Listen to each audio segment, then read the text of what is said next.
Gözünüz aydın olsun əziz vətəndaşlarımız. Bugün də yeri gəlmişkən səhər saatlarında Cəbrayıla köç olub. Bütün Cəbrayılıları da ürəkdən təbrik edirik. Əziz tamaşaçılarımız, elə efirimizi də bu mövzu ilə bağlı davam edəcəyik. Böyük qayıdışdan danışacağıq. İşğaldan azad edilən ərazilərdə yenidən olan dirçəlişdən danışacağıq və bütün bu məsələləri efirimizin ilk qonağı Qaçqın və Məcburi Köçkünlər üzrə Dövlət Komitəsinin Beynəlxalq Əməkdaşlıq və İctimaiyyətlə Əlaqələr Şöbəsinin müdür müavini Nazilə Rüstəmovadır qonağımız. Nazirə xanım, xoş gəlmişsiniz. Necəsiniz? Xoş gördük. Yaxşı, siz necəsiniz? Biz də yaxşıyıq, şadıq sizi görməyə və şadıq belə bir mövzuda müzakirəmizi aparmağa. Biz də şadıq, böyük qayıdışdan danışmaq qürur vericidir. Həqiqətən də belədir. Nazirə xanım, onunla başlayaq ki, bu böyük qayıdış proqramının icrasında hansı əsas prioritetlər dayanır? Bildiyiniz kimi ərazilərimizin işğaldan azad olunması, minlərlə keçmiş məcburi köçkünün doğma yurtlarına qayıtmasına və orada daimi məskunlaşmasına şərait yaratdı.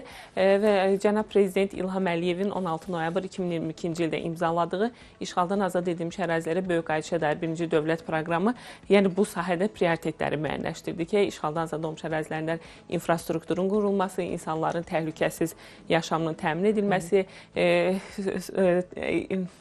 tarazlığın, ətraf mühitdə tarazlığın qorunması və iqtisadi fəaliyyətə reinteqrasiya, yəni bu dövlət proqramının əsas prioritetlərindən idi. Eləcə də Dövlət Komitəsi, Qaçqınlar və Məcburi Köçkünlər üzrə Dövlət Komitəsi həmin dövlət proqramında 5 bənd üzrə əsas, 12 bənd üzrə digər icraçıdır və bu bəndlərin icrası bizim fəaliyyətimizin gündəlik tərkib hissəsidir və bu çərçivədə keçmiş məcburi köçkünlərin işğaldan azad olmuş ərazilərə köçürülməsi, onların arasında sorğuların, təbliğat, təşviqat işlərinin keçirilməsi, məşğulluğun təmin edilməsi, onların müraciətləri üçün xüsusi qaynar xətt xidmətinin yaradılması, yəni işimizin əsas istiqamətləridir. Eləcə də orada sosial reabilitasiya tədbirlərinə cəlb olması və müəyyən infrastruktur layihələrdə iştirak da Dövlət Komitəsinin bu sahədəki fəaliyyətlərindən biridir. Nə gözəl. Bəs bugünə kimi böyük qayıdış layihəsi çərçivəsində artıq nə qədər vətəndaşımız, nə qədər insan doğma torpaqlarına köçürülüb? Bildiyiniz kimi işğaldan azad olmuş ərazilərdə köçürülmə tərtib olunmuş plan üzrə bərpa qrafikinə uyğun olaraq aparılır. Mərhələli şəkildə bərpa olunmuş və yenidən qurulmuş ərazilərə keçmiş məcburi köçkünlərin köçürülməsi davam edir. Və bugünə qədər olan məlumata görə artıq 37 yaşayış məntəqəsinə köç başlayıb ki, bunlardan 8-i şəhər, 4-ü qəsəbə, digərləri isə müxtəlif rayonlardan olan kəndlərdir. Və işğaldan azad olmuş ərazilərdə yalnız oraya köçürülən keçmiş məcburi köçkünlər deyil. Orada müxtəlif infrastruktur layihələrinə cəlb olunan təhsil, bilirsiniz, Qarabağ Universiteti fəaliyyət göstərir. Universitetin müəllim, şagird heyəti var. Müxtəlif layihələrdə çalışan əməkdaşlar var ki, yəni ümumilikdə hər biri həm geri qayıtmış əhali, həm orada çalışanlar artıq 70 mindən çox insan işğaldan azad olmuş ərazilərdə həm çalışır, həm işləyir, həm də artıq məskunlaşması təmin edilib. Nə qədər böyük bir göstərici. Özdə bu qədər az vaxtda. Bəli. Bəli. Hesablayıram o da ki, beynimdə vaxt olaraq.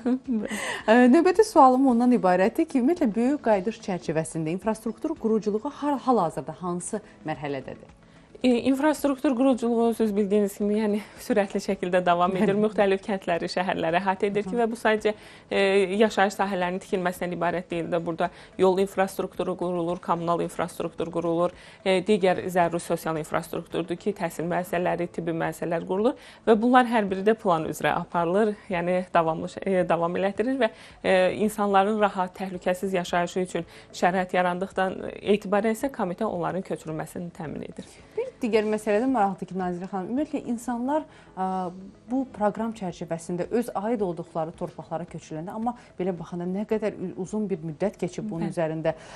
İnsanların həmin ərazilərdə yaşamı necə keçir, həmin ərazilərə aid olduqları torpaqlara yenidən adaptə vaxt aparırmı, vaxt alırmı?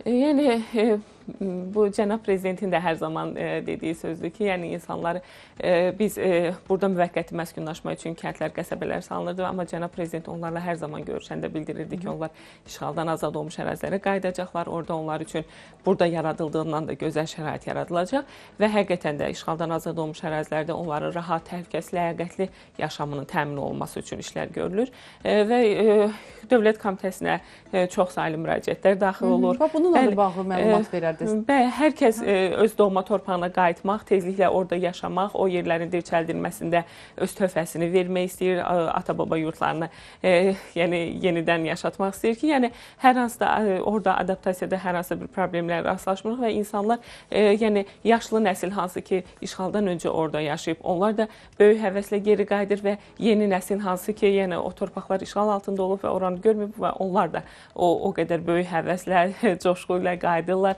və işğaldan azad olmuş ərazilərin inkişafı üçün, dirçəldilməsi üçün orada yaşamaq istədiklərini bildirirlər və bunlarla bağlı Dövlət Komitəsi bilirsiniz, sorğular keçirir ki... Bax, bununla bağlı deyirsiniz ki, təbliğat, təşviqat kampaniyası, ümumiyyətlə qaynar xəttlə bağlı məlumat verərdiniz.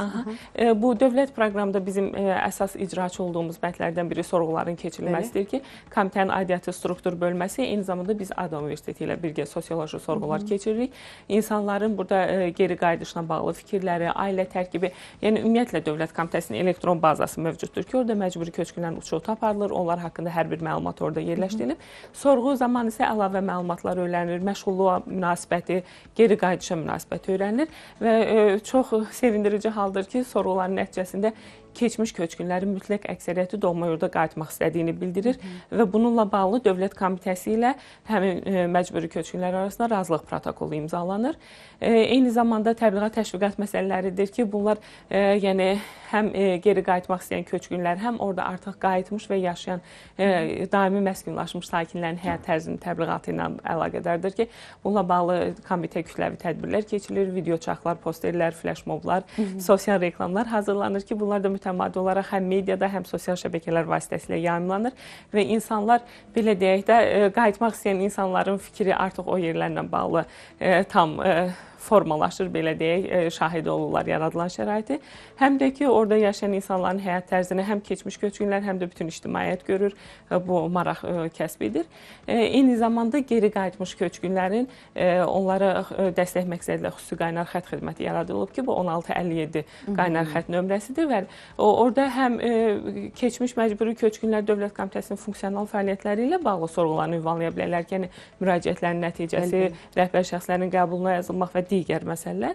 Eyni zamanda işğaldan azad olmuş ərazilərə geri qayıtmış köçkünlər də müraciət edərək onları yəni maraqlandıran məsələlərlə bağlı suallarını ünvanlaya və cavablarını ala bilərlər. Bir daha deyərdiniz, zəhmət olmasa nömrəni? 1657 qısa nömrəsi. 1657 nömrəsi ilə əziz vətəndaşlarımız, bəlkə kimisi bilməsə, kimisi istəsə əlaqə saxlamaq üçün. Digər məsələ maraqlıdır mənə, Nazilə xanım. Bax, siz sorğular aparırsınız, zəng edirsiniz, ora köçən insanlarla əlaqə saxlayırsınız. Müsbət tərəfləri olduğu kimi narazı qaldığı məqamlar da olurmu? Həm razı qaldığı məqamlarından danışarsınız köçəndən sonra, yeni həyatı başlayandan sonra, həm də narazı qaldıqları məqamdan. Yəni dediyim kimi əsas hissə, yəni əksəriyyət razılıq olan hissədir ki, insanlar qayıdışla bağlı fikirlərini söyləyir. Bəzən ola bilər ki, kimlərsə qərarsız qala bilər. O da onların buradakı məşğulluq məsələlərlə bağlıdır, övladlarının təhsil məsələlərlə bağlıdır. Misal üçün, övladlar universitetdə təhsil alır və hazırda onlar qayıdışla bağlı qərarsızdır. Lakin onlardan da biz qısa zamanda belə deyək də geri dönüşlər alırıq və insanlar qayıdışla bağlı öz müsbət fikirlərini bildirir. Bəs köç çərçivəsində, məsəl üçün, 90-cı illərdə həmin torpaqlarda yaşayan insanların əlbəttə ki, ora köçməsi bu onların, belə deyək, öz yurdlarıdır. Bəs deyək ki, burada övladları dünyaya gəlibsə, onlar 18 yaşından yuxarıdırsa, onların da köçmə şansı varmı, yoxsa necə olur bu proses? Əlbəttə. Kimə aid olur köçmə? Yəni, hər bir məcburi köçkünə aiddir. Hər bir məcburi köçkün dövlətin diqqət və qayğısı ilə əhatə olunub. Ailə tərkibləri, bəli, ailə üzvləri, yəni onlar hər biri dediyim kimi Dövlət Komitəsinin elektron bazası mövcuddur. Üzr istəyirəm, 18 yaşından yuxarı da olsa o ailə üzvü olaraq sayılır. Əlbəttə ki, ailə üzvü sayılır. Sadəcə orada misal üçün, əgər bir valideynin 3 oğlan evladı, bir qız evladı varsa, yəni qızlar mənim də ailə qururlar, gedirlər. Yəni o getdiyi əgər məcburi köçkünlə ailə qurubsa artıq onun ailə tərkibində hesablanır. Oğlanlar isə, yəni onlar ailə tərkibidir və biri valideynlə mənzildə təmin olunur, belə deyək, valideyn və övlad. Digərləri isə digər ailə başçıları kimi, əgər onlar ailədə öz həyat yoldaşları, övladlar varsa, onlar da bəli, ayrı şəkildə dövlət tərəfindən mənzildə təmin olunur. Çox gözəl. Bir də ki, Bu məlumatı da verərdiniz ki, 2026-cı ildə hansı hədəflər qoyulub, ümumiyyətlə hansı planlar nəzərdə tutulur? Bu haqda ətraflı məlumat verərdiniz. 2026-cı ildə də dediyim kimi, yəni bu bizim əsas fəaliyyət istiqamətlərimiz üzrə işlərimiz davam edəcək.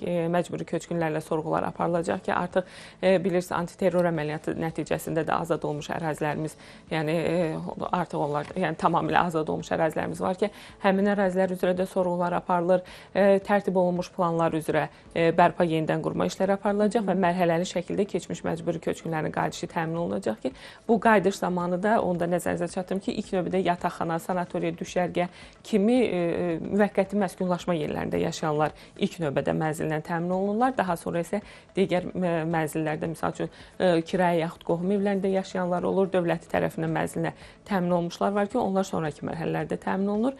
Eyni zamanda təbliğat təşviqat sahəsində də işlərimiz davam edəcək ki, yəni burada tədbirlərin keçirilməsi, sosial media üçün materialların hazırlanması hər biri davam edəcək. Nə ki, bugünkü gündə çox vacibdir göstərmək üçün, əlbəttə. Bəli, elədir. Eyni zamanda komitənin sosial müdafiə tədbirlərlə bağlı maarifləndirmə işləri var, mina təhlükəsinə, hüququn maarifləndirmə işləri var ki, yəni bunlar da davam edir ki, bildiyiniz kimi köçkünlər hər zaman müəyyən imtiyazlardan, güzəştlərdən istifadə ediblər və artıq onlar geri qayıdır, onlar keçmiş məcburi köçkündür və onlar geri qayıtdıqdan 3 il sonra bu sosial müdafiə tədbirləri başa çatacaq və komitə onlar geri qayıtmadan öncə onların təbliğat təşviqatı ilə məşğul olur, bu barədə onlara məlumat verir ki, artıq yəni onlar geri qaydanda bilir ki, sakin kimi qayıdacaq və 3 il sonra bu, misal üçün, vahid aylıq müavinətin alınmasıdır və digər güzəş və imtiyazlar başa çatacaq. Və məşğulluqla bağlı layihələrimiz icra olunur. Qaynar xətt xidməti isə davamlı olaraq fəaliyyət göstərir. 1657 yadımdadır. Digər bir məsələ də Nazirə xanım deyək ki, məcburi köçkünlər əgər onlara şans verirsə, siz deyirsiniz ki, sənədləşmə əsasında geri qayıdırlarsa öz aid olduqları torpaqlara, o zaman onların əgər üzərində olduqları ev varsa, hər hansısa mülk varsa Bakı şəhərində, onlar üzərlərində mi qalır, yoxsa onların yəni ki, artıq geri qaytarmalı olurlar? Necə olur bu proses? Yəni bu proses məcburi köçkünlərin yəni müvəqqəti məskunlaşma yerləri ilə bağlı, yəni fərdi mənzillərlə bağlı biz nəsə deyə bilmərik. Amma onların müvəqqəti məskunlaşma yerləri var ki, yataqxanalardır, sanatoriya, inzibati binalardır, bunlar aidiyyat üzrə təhvil verilir.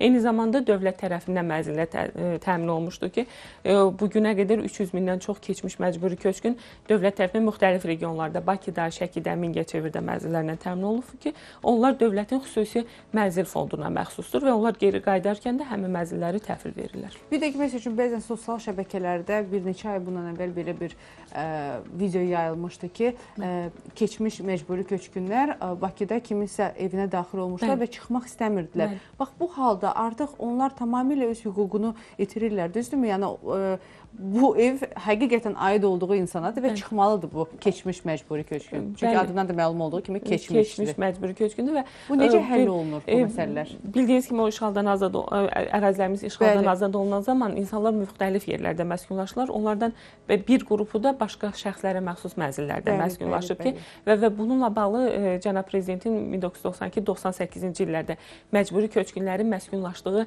evlərdən ancaq belə deyək də müvəqqəti digər yaşayış sahəsi ilə təmin olunduqda çıxarılması mümkündür və həmin ev sahibləri tərəfindən məhkəmələrə müraciət olunub, qətnamələr əldə olunub ki, yəni məhkəmə qaydasında onların ev sahibi olduğu təsdiqlənib və həmin qətnamələr Dövlət Komitəsinə təqdim olunub, onlar aidiyyat üzrə toplanıb və həmin köçkünlərin də bizdə məlumatı var və işğaldan azad olmuş ərazilərə qayıdış zamanı zəbt olunmuş mənzillərdə yaşayanların da qayıdışı, bayaq dediyim kimi qəzalı ağır şəraitdə yaşayan insanlar kimi onların da qayıdışı prioritet təşkil edir və məcburidir, bəli. Onlar geri qayıdırlar və geri qayıdan zamanda mənzili öz əsl qanuni sahibinə təhvil verilir. Yəni, əgər məcburi köçkün çıxmadığı halda ona cinayət işi də açıla bilər. Bu artıq hüquqi müstəvidə olan məsələlərdir. Yəni, dediyim kimi, məhkəmə qətnaməsi mövcuddur və onun da yeni yaşayış sahəsi ilə, öz doğma yurdunda yaşayış sahəsi ilə təmin olunması üçün komitə tərəfindən tədbir görülür. Digər bir məsələ də bizi maraqlandırır ki, Yaxın 5 illik planlarından danışdınız. Ümumiyyətlə, məcburi köçkünlərin işlə təmin olunması prinsipi, hansı prinsip əsasında aparılır, nəyə uyğun aparılır? Komitənin, Dövlət Komitəsində aidiyyatı strukturu bölməsi var ki, keçmiş məcburi köçkünlər məşğulluğu ilə bağlı tədbirlər görülür. Bəli. Onlar peşə bacarıqlarına yiyələnir, yaxud ənənəvi bildikləri bacarıqlar yenidən onlara aşılanır. Misal üçün, Təhsildə Keyfiyyət Təminatı Agentliyi ilə birgə komitənin layihələri olur ki, keçmiş məcburi köçkünlərə sertifikatların, diplomların verilməsilə bağlı birgə iş görürlər və komitənin məşğulluq sektoru tərəfindən yəni görülən işlər onların peşə biliklərinin artırılmasına, müxtəlif dərzilik, qənnatçılıq, aşbazlıq, dizayn, mühasibatlıq və müxtəlif sahələr üzrə onlara peşə bilikləri öyrədir. Eyni zamanda aidiyyatı dövlət qurumları var ki, Dövlət Məşğulluq Agentliyi kimi digər qurumlar ki, onlar da özləri öz sahələrində keçmiş məcburi köçkünlərlə işləyir, onların məşğulluğunun təmin edilməsi üçün tədbirlər görürlər. Nazilə xanım, 1657 qaynar xəttinizdən danışdınız.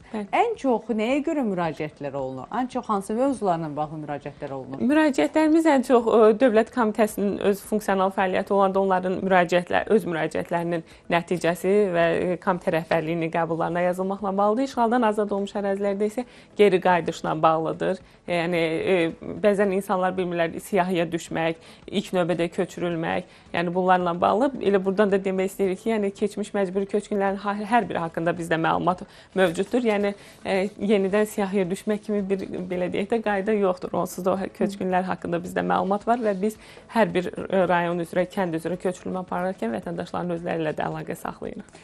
Bir də ki, gələcək 5 ilə 10 ilə artıq planlar gözlənilirmi bu ilə bağlı və deyək ki, məcburi köçkünlərin həm köçürülməsi, artıq deyək ki, 5 ildən sonra həmin ərazilərdə yaşayan insanların böyüməsi, uşaqların universitetə getməsi, bununla bağlı hansısa planlar varmı?